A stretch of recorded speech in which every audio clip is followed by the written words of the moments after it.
revisi undang-undang itu memang didesain oleh elit-elit politik negeri ini? Oh, kalau saya bilang sih iya dong. Pak Jokowi akan dihormati banyak orang kalau dia berani mengambil langkah evaluasi peradilan, reformasi, perintahkan kepada Menko Polhukam.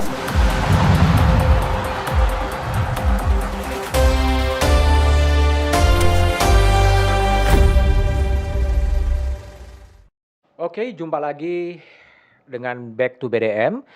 Hari ini saya kehadiran tamu, seorang pemikir sosial yang sangat-sangat senior dan esai-esainya di harian Kompas banyak menjadi rujukan. Dia adalah Fahri Ali, ya, kelahiran 23 November 1954. Itu artinya 10 tahun lebih senior dari saya, ya. Dan banyak menulis buku, diantaranya adalah Refleksi Paham Kekuasaan Jawa dan Indonesia Modern. Salah seorang pendiri dari Lembaga Studi dan Pengembangan Etika Usaha. Itulah yang akan saya ajak ngobrol soal suasana kebatinan yang sedang dirasakan oleh bangsa Indonesia, minimal dalam perspektif Fahri Ali menjelang Pesta Demokrasi 14 Februari 2024. Pak Fahri, sehat? Alhamdulillah. Waras tapi ya? Itu yang penting. Harus penting. waras terus gitu. Harus waras terus ya? Iya, betul. Pak Fahri, saya ingin tanya terlebih dahulu ya. Kalau mau dirumuskan dalam satu atau dua kata gitu, suasana kebatinan yang dihinggapi oleh Fahri Ali menjelang 32 hari menjelang 14 Februari 2024 seperti apa yang Anda mau katakan? Ya, sebenarnya ya selama sampai dengan tahun lalu kita itu masih normal. Masih normal. Ya. Nah, sekarang bergerak ke arah abnormal. Ya. Di dalam pengertian bahwa kita tahu ada perubahan-perubahan yang akan terjadi, ya. Terutama perubahan kepemimpinan.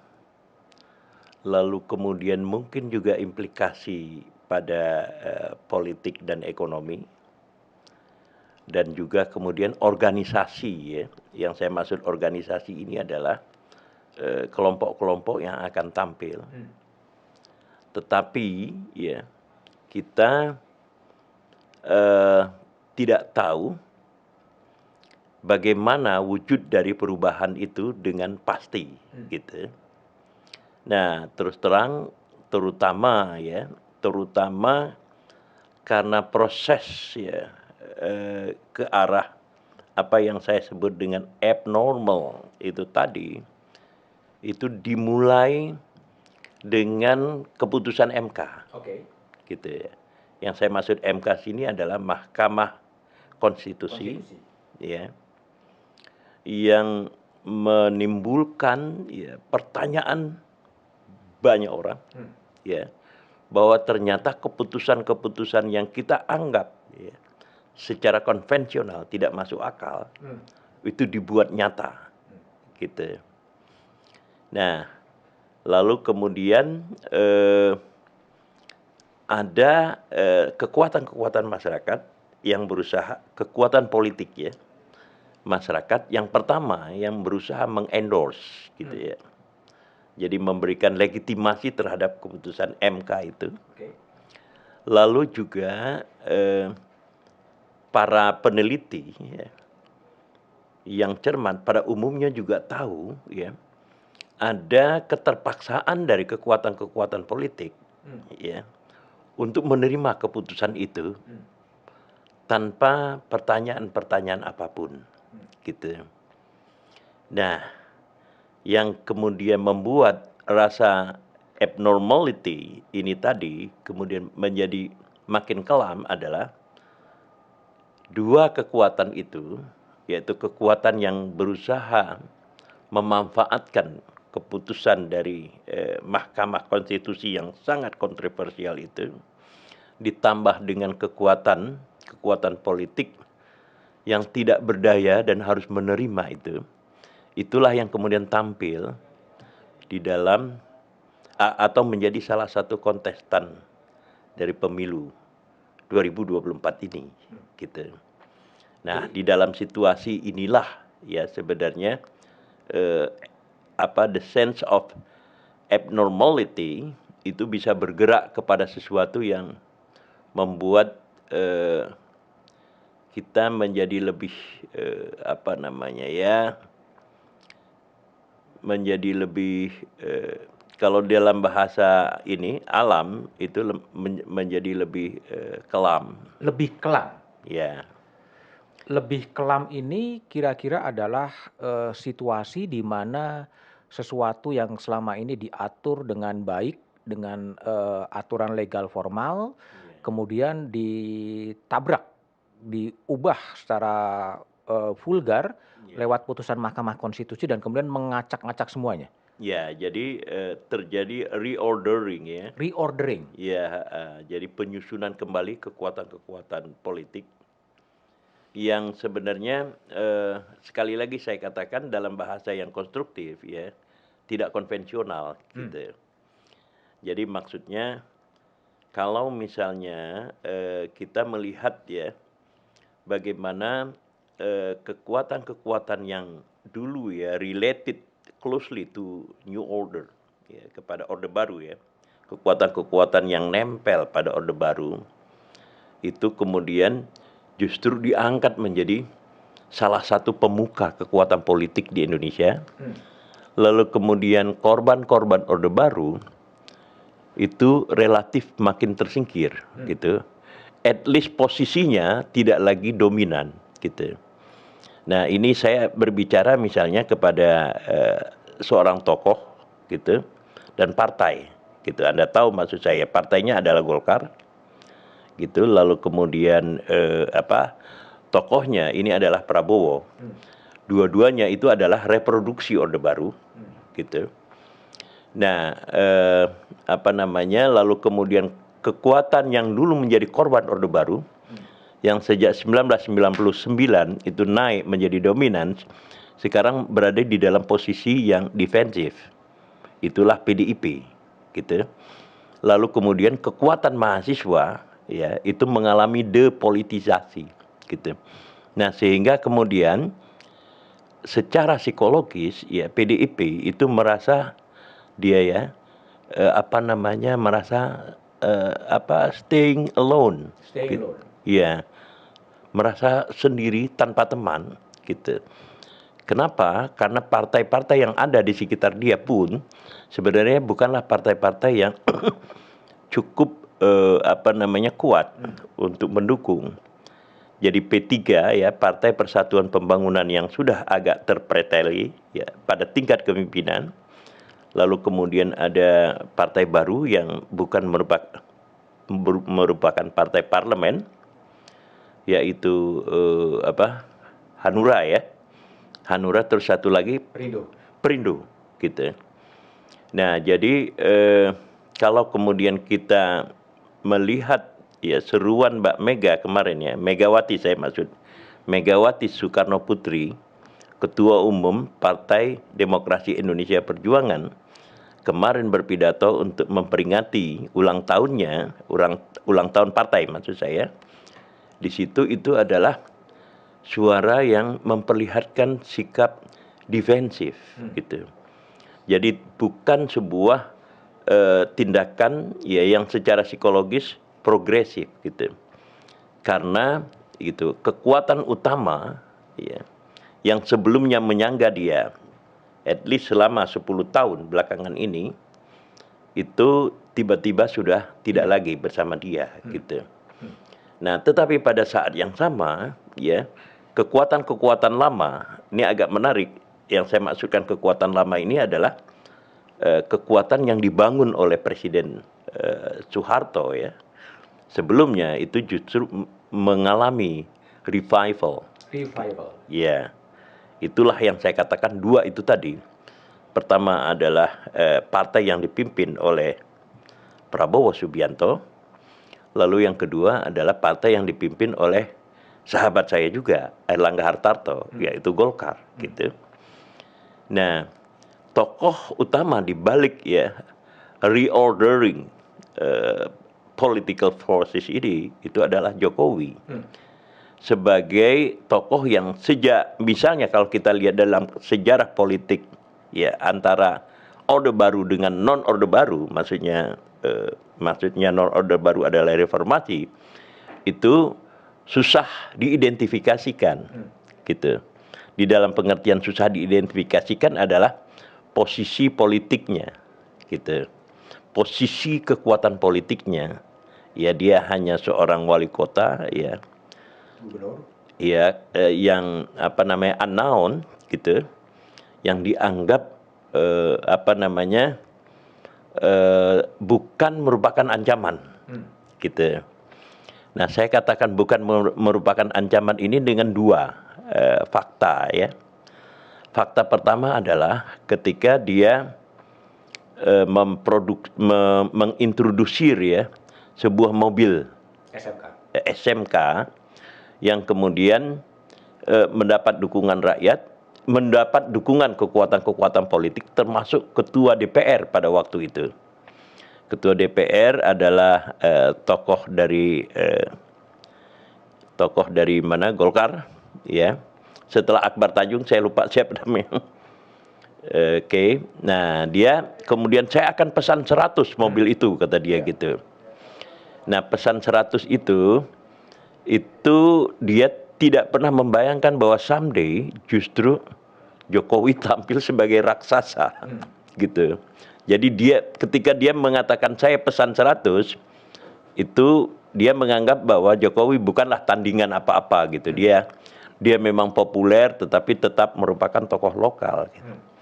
Nah, yang kedua adalah ketika saya bertemu dengan Joko Widodo, ya, pada waktu itu masih sebagai wali kota Solo, dia duduk di samping saya di sebuah peluncuran majalah namanya Politik. Jadi Politik, ya, pakai C tetapi tanpa S, gitu. Nah, saya katakan kepada dia, gitu, Mas, Anda di dalam di dalam survei itu Anda termasuk orang nomor 1 untuk di Jakarta, gitu. Lalu kemudian Jokowi kemudian bilang, mana hasil surveinya? Tak bawa ke Bu Mega, kata dia, gitu. Jadi di dalam konteks itu kan berarti Jokowi itu masih kemudian merupakan sebuah kekuatan kecil, ya, yang bahkan dia sendiri untuk mendapatkan endorsement dia memerlukan, ya, sebuah data yang akan dibawa kepada Bu Mega, gitu. Nah, inilah yang kemudian tokoh yang muncul, ya, menjadi pengatur dan kemudian penyusun, gitu, kekuatan-kekuatan baru yang berlangsung di Indonesia. Oke. Gitu. Oke. Reordering ini dan tadi Bang Fahri juga mengatakan dari normal ke abnormality yang terjadi. Itu semata-mata perubahannya karena faktor Jokowi. Sebagian besar. Kalau misalnya itu 100%, ya, mungkin sekitar 60% ada di tangan Jokowi, gitu. Nah, saya ingin mengatakan 60% ini, ya. Sebenarnya agak saya kurangi 60% ini, ya. Ketika saya berbicara, ya, dengan tokoh-tokoh, bukan tokoh lah, ya, tokoh-tokoh muda dari PDIP, dia mengatakan bahwa mereka, ya, mengatakan bahwa memang sengaja, ya, di dalam musim kampanye ini kami mengurangi, gitu, kritik-kritik kepada Jokowi. Sebab setiap kritik kami sampaikan itu refleksinya kepada hasil survei. Dia katakan, gitu. Jadi survei kemudian posisi dari jagoan mereka, yaitu Ganjar Pranowo dan Mahfud MD, itu relatif menurun, kata dia, gitu. Nah, kalau kita lihat, ya, dan semata-mata percaya pada apa yang diungkapkan, itu menunjukkan, ya, bahwa ada hubungan simbiosis, gitu, antara PDIP dengan Jokowi itu sendiri, gitu, di dalam status dan pengaruh yang ada, gitu. Di dalam pengertian kalau Anda tidak pernah mengganggu gugat, ya, posisi dia, maka Anda, ya, maka posisi ya popularitas Anda itu relatif terjaga dibandingkan misalnya dengan ada gugatan-gugatan yang Anda sampaikan gitu. Nah, inilah yang kemudian menjelaskan dua hal. Yang pertama adalah tampilan dari Puan Maharani yang selalu bersikap lembut. Gitu. Lalu yang kedua adalah apa yang diungkapkan oleh Mbak Megawati Soekarno Putri kemarin. Dia katakan bahwa Mbak Puan selalu menasihati saya untuk tidak berbicara keras-keras, gitu katanya gitu. Tetapi katanya kita harus berani dan seterusnya ya, kata Mbak Mega kemarin itu gitu.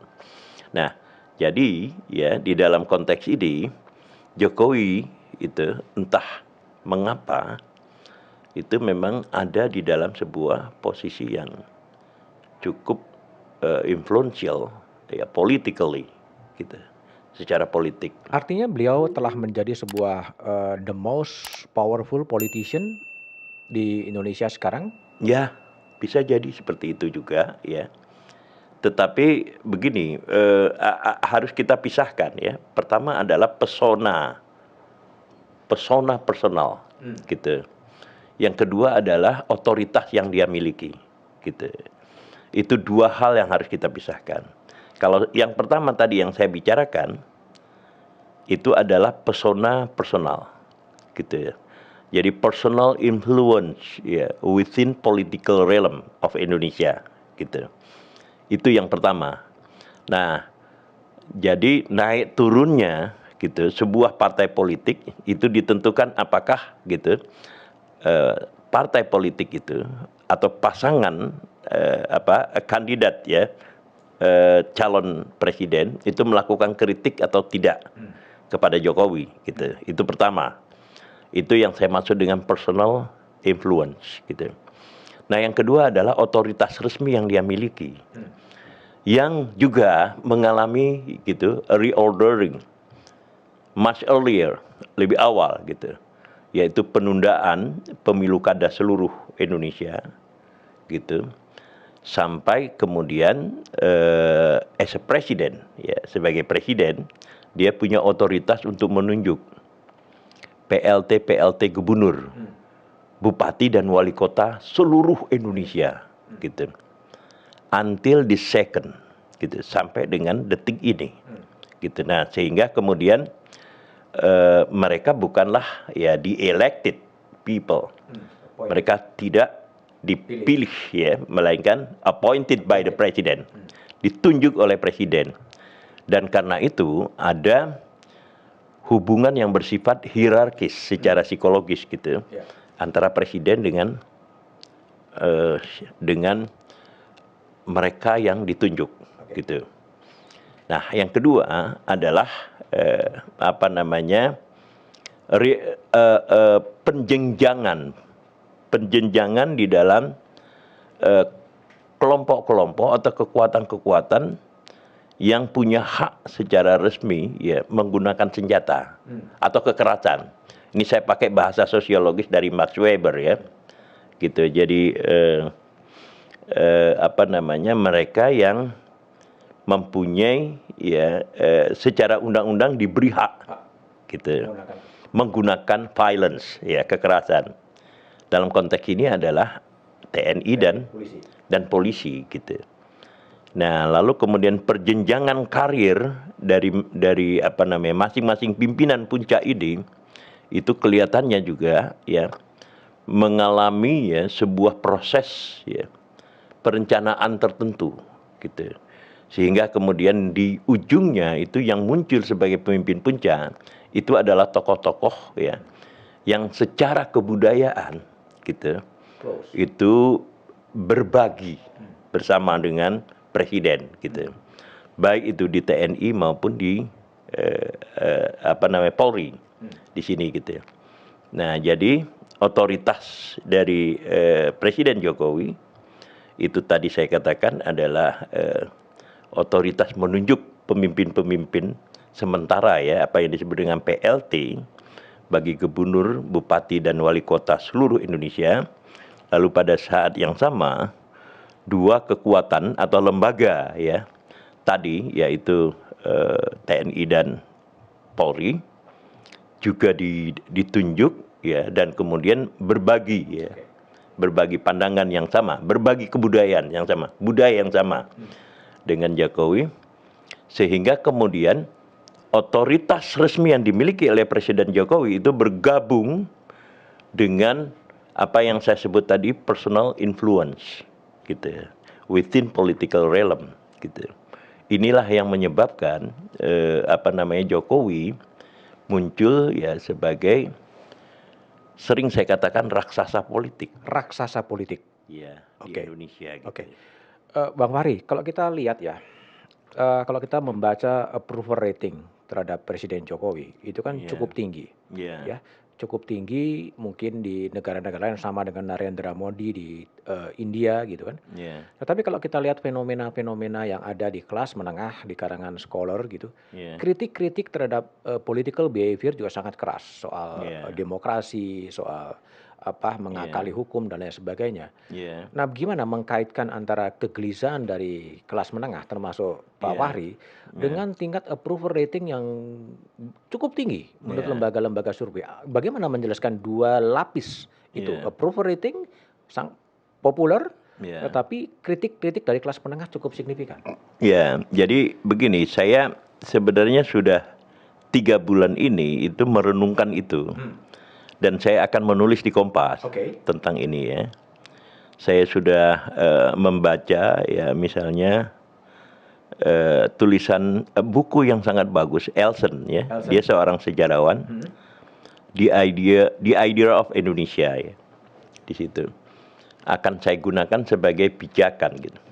Tetapi ini saya akan memberikan jawaban yang ringkas tentang itu, adalah bahwa perkembangan Indonesia ya di bawah Jokowi ini itu telah membuat kelas menengah menjadi idol.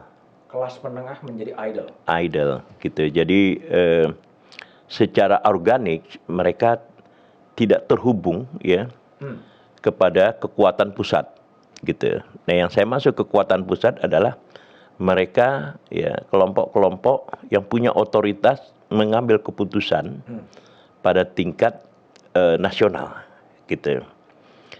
Nah, karena apa? Karena keputusan-keputusan yang dibuat pada tingkat nasional itu tidak diperdebatkan. Oke. Gitu. Lalu kemudian bisa diputuskan dengan cepat. Misalnya ya, strategi pembangunan ekonomi Jokowi itu kan dibentuk ya sebagai bergerak dari pinggir ya. Dari pinggir ke tengah gitu. Dan realisasinya itu adalah pembangunan infrastruktur. Apakah dam, port, jalan, tetapi jalannya adalah jalan tol, ya, dan seterusnya gitu.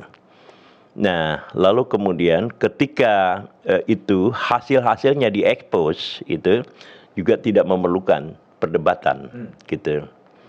Nah, yang kedua adalah bahwa undang-undang itu dibuat dengan kilat, terutama apa yang disebut dengan Omnibus Law itu tadi, gitu, dengan kilat dan tidak memerlukan, ya, tidak memerlukan atau ya membypass gitu ya perdebatan di kelas menengah yang ada gitu, dan kemudian sudah jadi gitu. Nah, sebagai akibatnya sebenarnya kelas menengah itu merasa tertinggal atau di bahasa Acehnya carry. Bahasa Aceh apa bahasa Jawa itu? Kelas menengahnya ditinggal gitu. Nah, lalu kemudian pemimpin pusat itu berhubungan langsung dengan rakyat di bawah. Gitu. Dari mana? Dari bansos. Gitu. Jadi bansos itu kemudian menjadi mediasi ya antara rakyat di bawah dengan elit pada tingkat negara gitu. Sementara kemudian Kompas walaupun menulis seperti apa, memberitakan seperti apa, itu tidak sampai ya ke bawah. Dan karena itu kemudian tidak tercermin pada keputusan-keputusan di tingkat elit gitu. Nah, inilah saya kira ya struktur yang kita lihat gitu, atau juga sekaligus ya, walaupun debatable, manajemen kekuasaan yang berlangsung sekarang ini. Itu semua yang menjadikan approval rating atau tingkat kepuasan publik terhadap pemerintahan Presiden Jokowi minimal yang dipotret oleh lembaga survei itu tinggi. Ya, ya betul. Karena itu tadi, jadi hubungan antara puncak kekuasaan itu dengan rakyat jelata itu dimediasi oleh bansos gitu. Nah, apalagi bansos itu kan selalu dikatakan akan dibagikan sampai dengan bulan Juli tahun ini gitu. Nah, jadi ekspektasi rakyat gitu. Saya mewawancarai beberapa saya sering sekali mengatakan mereka tokoh ya. Tokoh-tokoh gitu pada tingkat akar rumput gitu. Yang mereka tingkat political awareness-nya ya cukup tinggi karena dia mengikuti berita-berita dan seterusnya gitu. Lalu kemudian mereka mengatakan katanya yang sulit gitu. Padahal mereka berada pada tingkat akar rumput. Tapi mereka mengatakan bahwa yang sulit itu adalah mereka yang menunggu gitu. Dalam konteks pemilu ya. Menunggu serangan fajar gitu. Dan itu katanya tidak bisa dielakkan gitu. Ini redaksi dari saya ya. Nah, siapa mereka? Itu tukang angon bebek gitu. Gitu. Kita mah katanya nunggu serangan fajar wae gitu. Nah, mereka ini kan bukan ewon kan? Juton kan? Puluhan juta yang ada di sana gitu. Nah, inilah signifikansi dari bansos. Itu tadi gitu. Yang kedua, karena politik ya. Politik itu terkait juga atau persepsi politik terkait juga kepada tingkat inflasi gitu ya. Jadi inflasi itu bukan hanya memukul ya, orang-orang bawah gitu. Melainkan juga distribusi dari pendapatan mereka yang semakin lama semakin mengecil gitu. Jadi jangan diharap ya kalau terjadi inflasi itu mereka punya waktu, punya dana itu untuk ke bioskop gitu misalnya atau ke tempat-tempat rekreasi. Tidak mungkin kita bayangkan hal itu gitu. Ini yang menyebabkan kemudian uang menjadi mahal gitu buat mereka. Karena itu uang 50.000 itu sangat berharga. Terutama di wilayah-wilayah pedesaan di mana dinamika ekonomi itu tidak berkembang dengan sangat bagus. Kata sangat bagus ini sengaja saya tekankan gitu. Karena ya mereka bekerja di pedesaan itu untuk mendapatkan uang 10.000 pun susah gitu. Nah, bayangkan kemudian ya dengan kekuatan negara gitu yang di mana negara punya otoritas ya mendistribusikan wealth-nya, kekayaannya ke bawah itu merupakan sesuatu yang berarti. Ditambah dengan elit-elit ya yang berusaha membujuk rakyat agar supaya mereka dipilih menjadi anggota parlemen tingkat pusat maupun tingkat daerah gitu. Nah, inilah kemudian situasi yang menyebabkan ya kelas menengah menjadi idle. Kemarin saya katakan kepada Anda ya di dalam satu meja itu saya katakan bahwa yang terjadi adalah proses deintelektualisasi yang berlangsung ketika setiap inisiasi ya proyek-proyek besar itu bukan profesor yang ditampilkan oleh presiden melainkan para artis gitu. Ada juga pelawak ya. Siapa yang terkenal itu pelawak yang terkenal cerdas itu Cak Lontong misalnya dan seterusnya gitu. Karena keberhasilan ini tidak diproyeksikan supaya didengar oleh kelas menengah gitu, melainkan kepada rakyat secara keseluruhan gitu. Jadi tadi kelas menengah idle ya. Dan kemudian apakah ini juga menjadi sebuah the end of the beginning of the shrinking of civil society? Ya, kalau harapan kita tadi kan dibilang kita harus waras kan. Jadi harus tetap optimis gitu. Jadi civil society tetap bergerak gitu ya. Tapi bukan karena sedang tertidur ya? Tetap hidup gitu ya. Memang agak tertidur sekarang ini. Tetapi tetap hidup gitu. Dengan gitu ya. Kalau Anda mau bicara tentang pendekatan yang sedikit bersifat sosiologis, saya akan sampaikan gitu. Tetapi kalau misalnya harapan, saya bisa mengatakan begini. Harapan itu dengan adanya usaha sadar ya dari kekuatan-kekuatan sosial untuk memberikan iklim di mana civil society bisa bergerak gitu.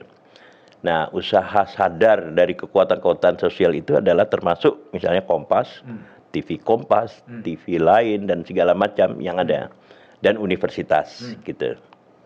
Jadi mereka lah yang kemudian secara sengaja itu berusaha menciptakan iklim di mana civil society itu hidup dan dengan dinamis gitu. Nah, kalau secara sosiologis gitu, saya lupa tadi terlintas dalam pikiran. Secara oke, mudah-mudahan saya ingat nanti. Ya, tapi artinya kan begini, dunia kampus juga kemudian terjebak. Iya, itu yang saya katakan depolitisasi. Depolitisasi. Iya, depolitisasi. Dunia aktivisme, ya banyak juga aktivis-aktivis yang kemudian masuk dalam sebuah state auxiliary body atau masuk dalam state. Benar. Iya. Kemudian juga termoderasi, ya termoderasi dengan kemewahan birokrasi. Yeah. Itu yang menyebabkan kemudian aktivisme atau civil society menjadi shrinking. Ya, saya setuju. Saya setuju dengan Anda itu. Itu juga bagian dari sociological explanation ya, yang berlangsung gitu. Nah, kalau kita lihat ya di dalam inilah yang kemudian yang memberikan dasar tentang abnormality ya bagi kita sekarang ini. Di dalam pengertian bahwa mereka yang sadar ya bahwa demokrasi ya harus ditegakkan dengan disiplin. Gitu ya. Disiplin dalam pengertian begini. Ketika kita membaca buku Herbert Reed ya, The Decline of Constitutional Democracy in Indonesia. Itu terbit tahun 1964. Asalnya adalah disertasi dari Herbert Reed ya. Lalu kemudian ketika dia pensiun itu pada 1992 ya. I was a student at the time ya di Monash University ya. Dan saya bahkan menjadi bersama Ariel Heryanto. Itu menjadi panitia gitu. Panitia seminar demokrasi ya mengantarkan pensiunnya Herbert Reed pada waktu itu. Jadi seminar demokrasi yang menghadirkan para ahli termasuk Ben Anderson ya macam-macam lah. Nah, di situ kemudian saya masuk satu grup diskusi yang paling kecil sekali jumlahnya, hanya mungkin sekitar 5 orang gitu. Nah, percakapannya terjadi antara Herbert Reed ya dengan Jimmy Mackey. Ya, Jimmy Mackey adalah ahli political economy dari Australian National University ya. Nah, mereka kemudian mengatakan ya bahwa elit ya membicarakan bukunya Herbert Reed ini ya, The Decline of Constitutional Democracy in Indonesia ini, mengatakan elit tidak disiplin di dalam menjaga demokrasi dan dengan sengaja kemudian merusak demokrasi itu sendiri gitu. Nah, di sini ya pada hari-hari ini kita lihat juga ya ada gejala ketidakdisiplinan elit gitu di dalam menjaga demokrasi. Itulah sebabnya ya saya mengangkat topi untuk Megawati Soekarno Putri.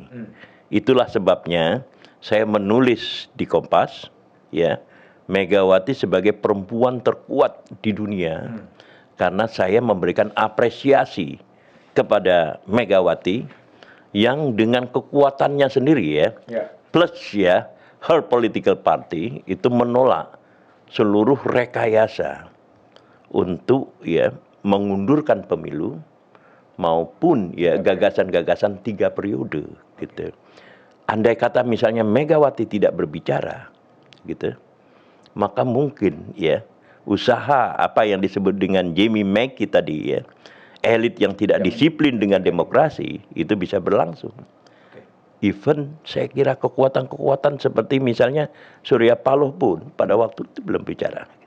Sekarang saya ingat tentang apa namanya sociological explanation tadi ya. Nah, yang kemudian boleh saya bicara itu? Ya. Yang kemudian apa namanya membuat kita sedikit juga optimis itu adalah munculnya apa yang saya sebut dengan perpecahan elit. Perpecahan elit. Ya. For the first time ya itu started ya dimulai oleh usaha Surya Paloh gitu untuk memproklamasikan Anies Baswedan Dan Muhaimin. calon presiden. Belum ada Muhaimin pada waktu itu. Itu adalah perpecahan pertama gitu. Nah, sehingga kemudian perpecahan ini ya karena Surya Paloh ya mempunyai media tersendiri, maka dia punya kesempatan untuk menyampaikan pandangan-pandangan yang kritis gitu. Dan saya kira ya media Indonesia dan Metro TV itu adalah yang pertama kemudian mengungkapkan pandangan-pandangan kritis terhadap pemerintahan sekarang ini gitu, jauh sebelum yang lain gitu. Nah, yang kedua adalah kemudian keretakan antara Jokowi dengan Mbak Mega dan PDIP secara sekaligus gitu. Nah, sehingga kemudian muncul ya ekspresi-ekspresi yang jauh lebih terbuka. Misalnya adalah ketua PDIP cabang Solo ya namanya. Siapa? Rudi Adiatmo. Rudi Adiatmo yang kumisnya baplang itu kata orang Betawi gitu. Nah, jadi itu adalah oase. Juga seperti judul yang Anda buat kemarin ya. Buat kemarin atau hari ini di Kompas gitu. Itu adalah oase ya. Kasus Haris Fathia. Iya, betul. Di mana kemudian ya kekuatan-kekuatan civil society ini itu menemukan at least ya wadah-wadah yang bersifat akomodatif terhadap mereka gitu. Nah, ini adalah penjelasan sosiologis yang ingin saya katakan tadi gitu. Terlintas begitu cepat di dalam kepala, kemudian karena harus menjelaskan yang lain tiba-tiba kemudian lupa gitu. Pak Pari, kalau memang tadi disebutkan bahwa Jokowi menjadi the most influential politician atau menjadi raksasa politik, apakah itu kemudian, tapi pada sisi lain terjadi fraksionalisasi elit, Betul.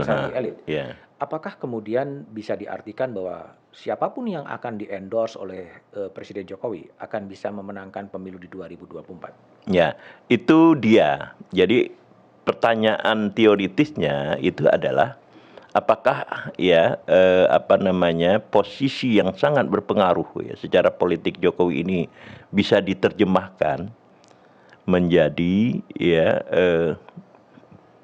dukungan di dalam politik kepada siapa yang ditunjuk sama dia gitu. Saya kira dalam spekulasi saya ada kantong-kantong di mana ya pengaruh PDIP plus pengaruh Jokowi itu bisa tidak terlalu kuat. Misalnya di Jawa Timur, misalnya di Jawa Barat, misalnya di DKI Jakarta, misalnya di Banten, gitu. Misalnya di Aceh, misalnya di Sumatera Utara dan di Sumatera Barat, misalnya di Sulawesi Selatan dan seterusnya. Itu adalah kantong-kantong yang relatif independen, gitu, secara elektoral, gitu, dari pengaruh dua raksasa politik selama ini, yaitu PDIP dan Jokowi, gitu. Nah, karena itu konsentrasi mereka itu sebagian besar ada di Jawa Tengah, gitu. Nah, yang kemudian terjadi adalah gitu ya. Kantong-kantong tadi itu ya, yang saya katakan tadi itu relatif terkonsolidasi sejak 2014 sampai 2019 itu oleh kekuatan Islam kota yang mengangkat Prabowo Subianto untuk menjadi presiden karena ketiadaan calon dari mereka gitu. Nah, sekarang secara spekulatif saya katakan tentu saja Prabowo masih punya kantong-kantong di situ gitu. Di kantong-kantong apa yang saya katakan tadi secara geografis lokasi dari Islam kota tadi. Itu hanya kita bisa lihat dari 212 ya atau 411 ya peristiwa dulu. Nah, tetapi pada saat yang sama ya kantong-kantong ini bukanlah orang yang tercengang kepada tampilan kemunculan Jokowi gitu.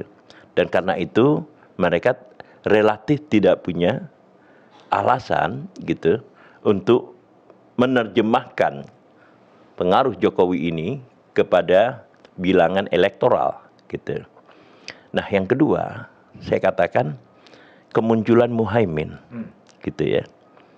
Kemunculan Muhaimin itu khususnya untuk Jawa Timur itu tidak main-main. Tidak main-main. Karena pertama, dia adalah darah biru NU ya. Jadi walaupun tidak ya sekereng, ini saya gunakan bahasa Betawi ya, Kiai Abdurrahman Wahid, tetapi mereka adalah sama-sama cucu dari pendiri NU. Bukan Hasyim Asy'ari kalau ini, Bisri Sansuri dari pihak ibu. Gitu. Nah, yang kedua dan yang lebih penting adalah dia punya partai politik. Gitu.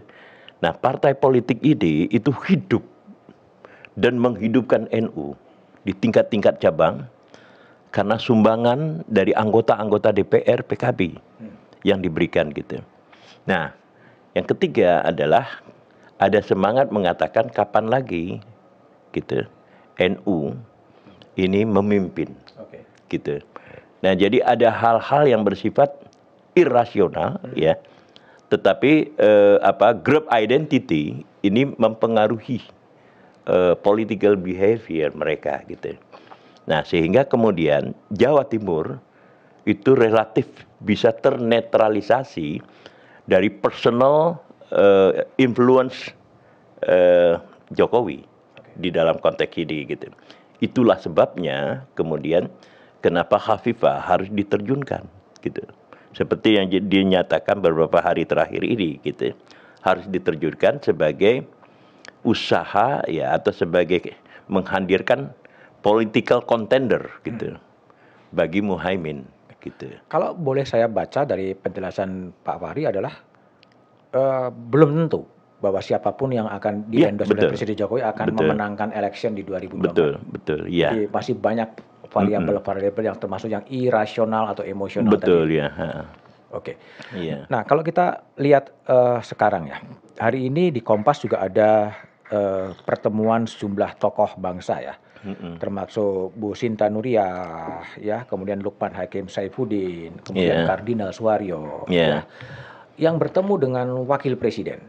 Ya. Gimana Anda membaca ini? Ya, saya membaca inilah artinya ya, itu ada mereka mencari oase dari kegelisahan. Mencari oase dari kegelisahan itu yang Anda katakan tadi middle class dan upper middle class gitu ya. Mereka ini kan semuanya upper middle class ya, di dalam konteks bukan di dalam konteks material, tetapi dalam konteks pemahaman politik dan kesadaran kebangsaan ya.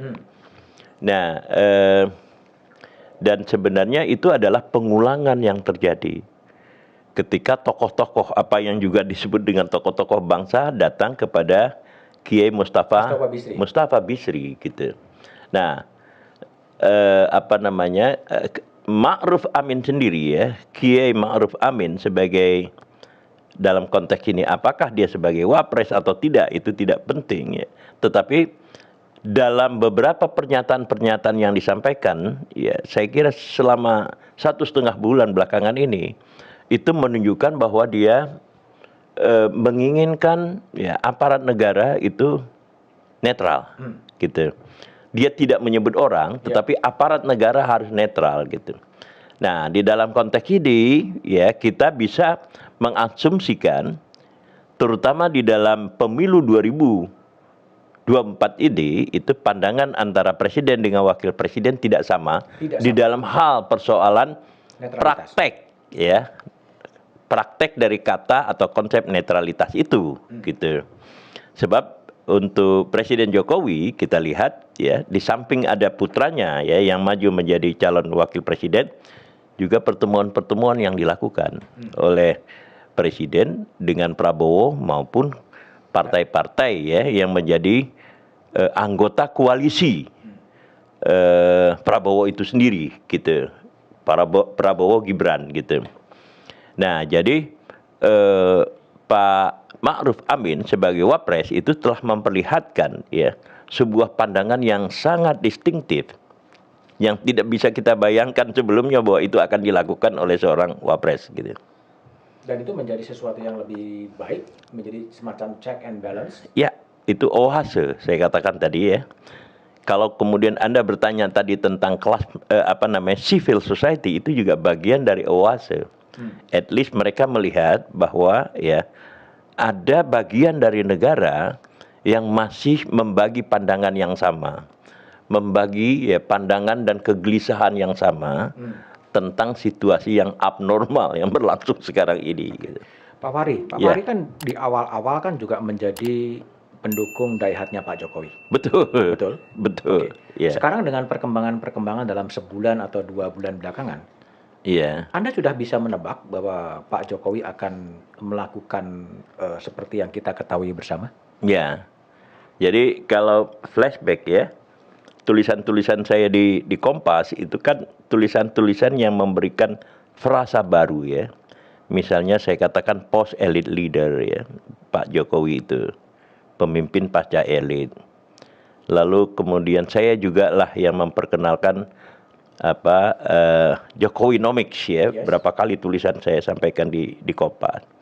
Juga saya katakan Pak Jokowi ini sebagai eksperimen politik rakyat ya, dan seterusnya lah. Nah, kalau kita lihat ya, sebenarnya ya ada beberapa pertanyaan yang saya ajukan kepada kebijakan presiden sejak akhir pemerintahannya di periode pertama, yaitu tentang KPK, gitu. Maka saya menulis di Kompas, gitu. Alhamdulillah, kemudian Kompas memuat ya.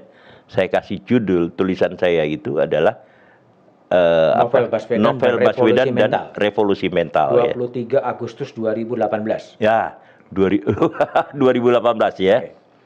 Nah, saya mulai kemudian mempertanyakan tentang konsistensi ya dari Jokowi seperti yang diharapkan civil society, gitu. Di dalam tulisan itu memang saya katakan bahwa sebagian besar kaum intelektual itu mendukung Jokowi, gitu. Karena lawannya adalah Prabowo. Waktu itu ya, tahun 2018 saya tulis begitu.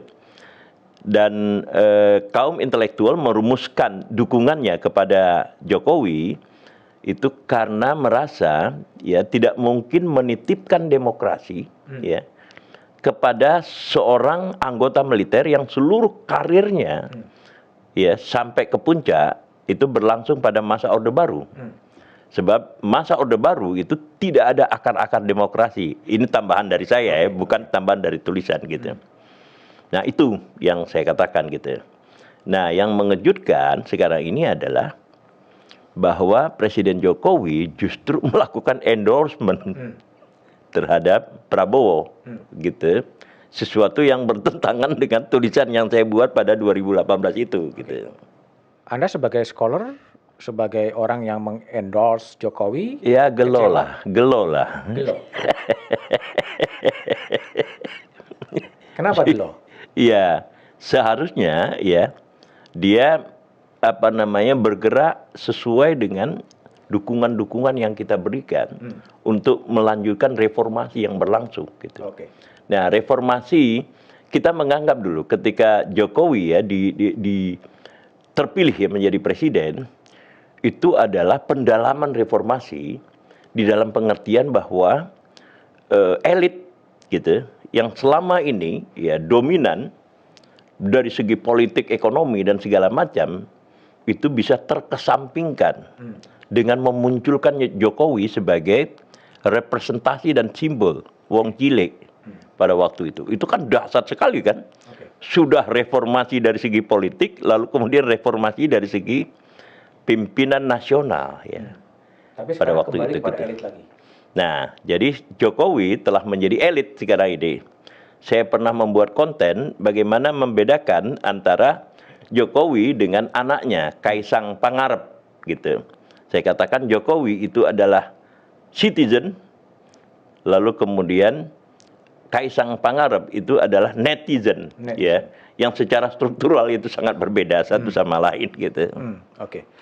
Jadi kalau sekarang setelah 20 Oktober 2024 dan kemudian secara konstitusional kekuasaan Presiden Jokowi akan berakhir, entah digantikan oleh siapa tergantung pada pemilu 14 Februari 2024. Menurut Anda, di mana posisi Presiden Jokowi setelah 20 Oktober 2024?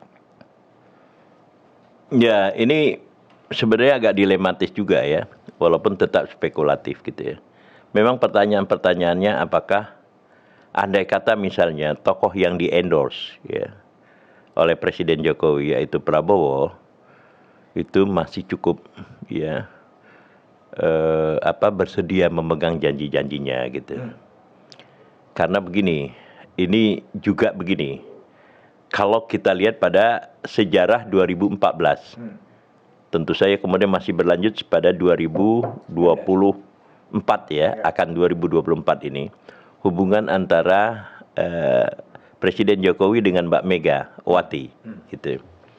Kita melihat bahwa tentu saja Megawati itu terus-menerus menekankan tentang petugas partai ya, kepada Presiden Jokowi. Jadi apapun juga, walaupun Anda presiden, tetapi Anda adalah petugas partai gitu.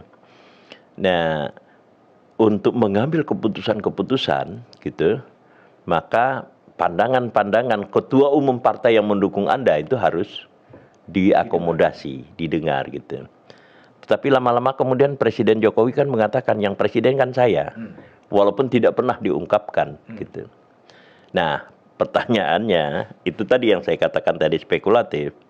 Apakah pertanyaan atau pernyataan Jokowi yang disampaikan ya secara imajinatif kita tadi itu kepada Mbak Mega juga nggak terulang kepada Prabowo Subianto ketika dia ya when he was elected as the Indonesian President, ketika dia terpilih sebagai Presiden Indonesia gitu. Yang presiden kan saya gitu. Wakil presiden benar gitu kira-kira ya. Tetapi kan wakil presiden secara konstitusional hanya pembantu.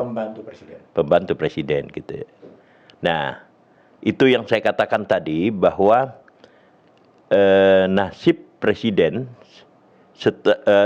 Jokowi setelah Oktober 2024 itu juga menjadi tanda tanya juga gitu. Nah, kalau misalnya partai lain yang menang gitu ya, misalnya Anies Baswedan atau Ganjar Pranowo, mungkin much better gitu. Much better karena mereka itu pada dasarnya adalah orang sipil gitu. Orang sipil dengan kelapangan dada yang ada gitu. Nah, sehingga kemudian khusus untuk Presiden Jokowi ya, pasca Oktober 2024 itu dia kembali menjadi normal dari situasi yang abnormal itu tadi gitu. Jadi kehidupan normalnya akan berlangsung seperti biasa gitu. Kira-kira begitu. Satu banyak di antara lembaga-lembaga negara yang belum mempunyai dasar undang-undang itu adalah lembaga kepresidenan. Dan kita lihat bagaimana mantan-mantan presiden kemudian juga tidak bisa kemudian duduk bersama untuk membicarakan nasib nation dan juga dampak dari undang-undang kepresidenan yang tidak ada. Kemudian sekarang kan semuanya tidak ada aturannya gitu loh. Dan banyak orang memikirkan saatnya sebenarnya bangsa ini memikirkan adalah sebuah rancangan undang-undang kepresidenan yang membedakan dan menjelaskan posisi presiden, posisi wakil presiden, kapan presiden bertindak sebagai head of state dan kapan bertindak sebagai kepala pemerintahan. Tapi kenapa sampai sekarang Indonesia tidak pernah memiliki undang-undang kepresidenan? Apakah perlu menurut Anda? Iya, terus terang saya nggak pernah terpikirkan terhadap pertanyaan Anda itu gitu. Dan juga mungkin DPR juga nggak pikirkan itu gitu. Tetapi kalau melihat kasus-kasus yang berlangsung sekarang memang perlu gitu. Disampaikan ya sebagai kepala negara dan kepala pemerintahan itu memang betul-betul harus dipisahkan ya. Sekarang ini ya, saya tidak tahu bagaimana cara memisahkannya gitu. Memang konstitusi kita itu tetap saja memberikan kesempatan ya, memberikan keleluasan atau otoritas yang cukup besar pada presiden gitu. Kalau apalagi sampai sekarang ini tidak ada lagi kekuasaan yang tertinggi selain dari presiden, karena dia punya otoritas menunjuk seluruh calon gubernur, seluruh gubernur ya, PLT gubernur, wali kota maupun bupati seluruh Indonesia, gitu. Tidak pernah terjadi di dalam sejarah dan tidak pernah terbayangkan bahwa ini akan terjadi di dalam sejarah, gitu. Jadi sangat urgen, gitu ya. Sangat urgen itu ada teman saya dulu kuliah di Monash namanya Urgen. Gitu, rupanya itu balikan dari Nehru. Jadi ayahnya itu pengagum gitu. Iya, pengagum Nehru. Tetapi kemudian anaknya dikasih nama Urgen. Namanya Lukman Urgen, Urgen Lukman kalau nggak salah, ayahnya Lukman. Nah, jadi usul Anda itu sangat urgen untuk dilaksanakan dan saya usul ya Anda harus mensosialisasikan tentang perlunya undang-undang ini gitu. Ya. Karena logik berpikirnya gini. Ya. Di pemerintah daerah ada undang-undang pemerintahan daerah. Ya. Di DPR ada undang-undang soal MD3, MPR, DPR, DPD. Ya. Di kekuasaan yudikatif ada undang-undang soal kekuasaan kehakiman, ada undang-undang soal Mahkamah Konstitusi, ada undang-undang soal Mahkamah Agung, ada undang-undang soal Komisi Yudisial. Ya. Di lembaga kepresidenan yang ada adalah undang-undang Kementerian Negara, Betul. undang-undang Dewan Pertimbangan Presiden, Betul. dan semua state auxiliary body komisi-komisi semuanya ada undang-undangnya. Betul. Dan di kepresidenan tidak ada undang-undang selain betul. konstitusi itu gitu loh. Betul. Sehingga dalam konteks kekinian memang menjadi orang yang berkuasa tentunya tidak ingin kekuasaan itu dibatasi. Betul. Undang-undang kepresidenan tentunya akan membatasi kekuasaan itu, tapi juga bisa memberikan manfaat bagaimana kita menempatkan mantan-mantan presiden dalam posisi yang desain ketatanegaraan Indonesia yang baru. Iya, betul. Dan inilah yang sering dikatakan dia selalu merujuk kepada Amerika ada the President Club gitu kan, di mana mantan-mantan presiden duduk bersama dalam breakfast meeting dan mendiskusikan masalah-masalah kebangsaan itu di Amerika gitu. Betul, iya betul. Dan bahkan kemudian menjadi dubes ya, duta besar ya. Misalnya Clinton diutus ke Aceh ya, waktu tsunami oleh presiden. Dan sejarah kan mengatakan hampir semua mantan-mantan presiden di Indonesia itu kan tidak punya sebuah emotional relation yang bagus. Benar, Semuanya terganggu. Betul. Ya, itu yang apakah kita kemudian tidak memikirkan bagaimana merancang sebuah undang-undang kepresidenan yang menempatkan juga mantan-mantan presiden ditempatkan dalam posisi yang semestinya. Betul ya. Ya, betul. Saya dukung itu. Yang dulu pernah saya usulkan dan dimuat di Kompas itu tahun 2016. Itu adalah presiden mungkin diberi kesempatan memerintah selama 7 tahun. Tetapi tidak ada periode kedua. Gitu. Nah, pada pertengahan itu, periode itu, jadi 7 tahun berarti 3,5 tahun, itu ada evaluasi kritis gitu. Waktu itu gitu. Juga untuk itu tadi menghindari konflik kepentingan setelah itu gitu. Nah, tapi tentu saja 7 tahun cukup dia untuk membangun kan. Gitu. setidak-tidaknya meninggalkan apa namanya signature-nya ya kepada bangsa dan negara gitu. Oke, Pak Fahri, pertanyaan saya yang terakhir. Ya. Anda sudah hampir 70 tahun meneliti banyak hal gitu. Ya. Saya ingin tanya, apa sebetulnya masalah bangsa ini yang paling hakiki dan menjadi akar dari segala akar masalah sehingga bangsa ini juga tidak sepesat kemajuannya seperti Korea Selatan atau minimal dalam konteks pertumbuhan ekonomi. Apa sebenarnya masalahnya? Ya. Ini apa namanya? Bangsa kita ini melting pot. Melting pot. Iya, melting pot dari berbagai budaya yang ada gitu. Jadi ada budaya Jawa, bukan budaya Jawa, maksud saya budaya dunia yang masuk ke kita. Apakah India, ya Arab, lalu kemudian Barat, ya hanya 3 itu ya. Ada lagi nggak? Cina, ya Cina, ya China. Nah, karena melting pot, maka itu bukan yang elemen pokoknya gitu, yang masuk ke Indonesia, gitu. Jadi pembawa ya budaya-budaya itu adalah orang-orang yang pinggiran dari kutub-kutub aslinya, gitu. Jadi misalnya kalau China, gitu, maka itu adalah orang-orang yang tidak orang-orang peripheral, bukan dari core, ya datang. Juga Barat, ya, juga Arab dan Islam dan seterusnya, gitu. Nah, sehingga kemudian pencampuran ini itu harus berlangsung lebih lama untuk membentuk sebuah kesatuan budaya dengan identitas yang kokoh, gitu. Nah, Korea itu adalah satu, gitu ya. Nah, Malaysia sebenarnya sama dengan kita. Malaysia sama dengan kita. Tapi China, India sangat berbeda, gitu. Karena mereka ya satu apa namanya? Suatu peradaban yang terkonsolidasi dengan kuat, gitu. Nah, saya melihat problemnya di situ. Jadi gitu. takes time ya? Ya, pertama take time, ya. Lalu kalau mau melakukan akselerisasi, maka itu tadi saya katakan kekuatan-kekuatan sosial ya. Saya tidak mengatakan kekuatan politik walaupun punya implikasi politik.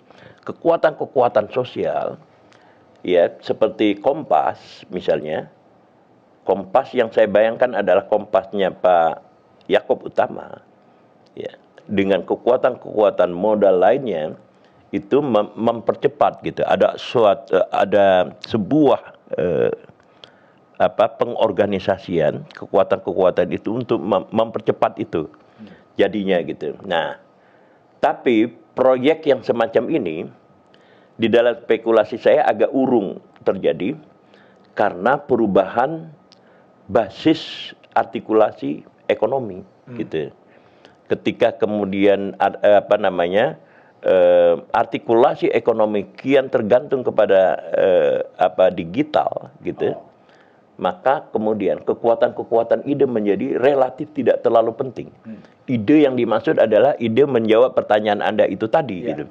Yang muncul adalah ide-ide yang bersifat parsial, ya, untuk sekedar survive, gitu, di dalam pertarungan yang makin lama semakin tidak bisa kita identifikasi. Oke.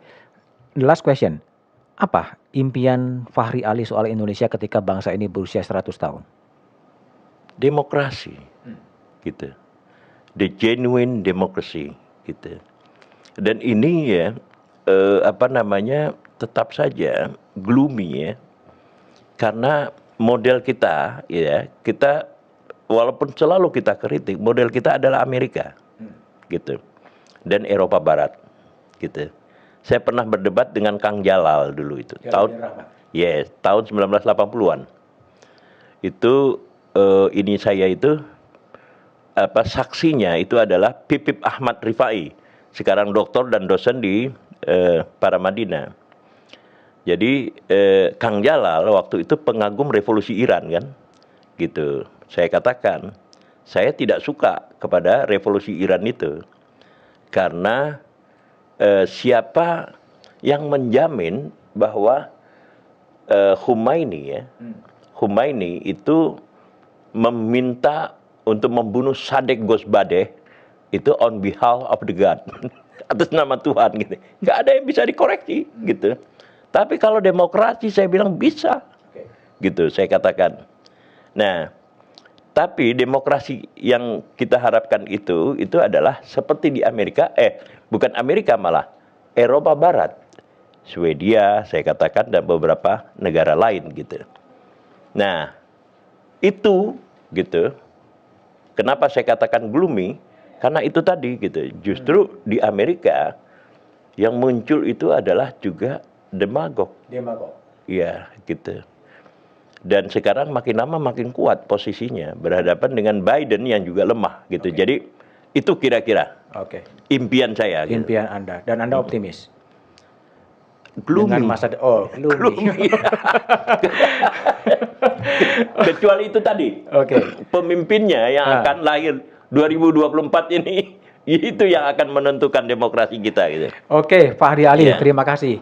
Demikianlah obrolan saya dengan seorang pemikir sosial yang sangat kritis dan sangat dalam soal Indonesia ketika membaca Presiden Jokowi dan kemudian membaca Indonesia, termasuk membaca Indonesia masa depan, termasuk ketika Republik ini berusia 100 tahun di 17 Agustus 2024. Sampai jumpa di tamu-tamu saya berikutnya di Back to BDM. Thank you. Revisi undang-undang itu memang didesain oleh elit-elit politik negeri ini. Kalau saya bilang sih iya dong. Pak Jokowi akan dihormati banyak orang kalau dia berani mengambil langkah evaluasi peradilan, reformasi perintahkan kepada Menko Polhukam.